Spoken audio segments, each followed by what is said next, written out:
नमस्कार साथियों, बड़गांव में ग्रामीण सेवा शिविर, जनता को मिला एक ही मंच पर समाधान।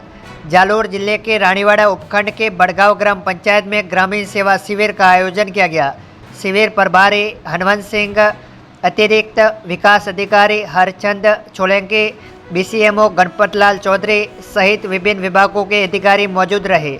शिविर में मूल निवास, जाति प्रमाण पत्र, नामांकन, स्वामित्व योजना के पट्टे वितरण, गिरदावरी पेंशन योजना, पालनहार योजना, बीपीएल सर्वे, प्रधानमंत्री जनधन योजना, सामाजिक सुरक्षा योजना, एनएफएसए केवाईसी, आधार सीडिंग, पीएच जेवाड़ कार्ड वितरण जैसे कार्य संपन्न किए गए।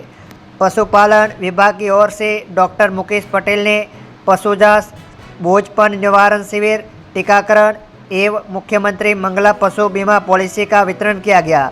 वहीं स्वास्थ्य विभाग के डॉक्टर सुरेश बिश्नोई ने मातृ एवं शिशु स्वास्थ्य, टीबी मुक्त भारत अभियान से जुड़े कार्य करवाए। शिविर में कृषि, राजस्व, विद्युत, वन, शिक्षा, आयुर्वेद, नागरिक आपूर्ति विभाग सहित कई विभागों के अधिकारी व कर्मचारियों ने ग्रामीणों की समस्याओं का मौके पर समाधान किया। ग्रामीणों ने एक ही छत के नीचे मिल रही सुविधाओं को सराहा और इसे विकास की बड़ी पहल बताया। देखे खास खबर।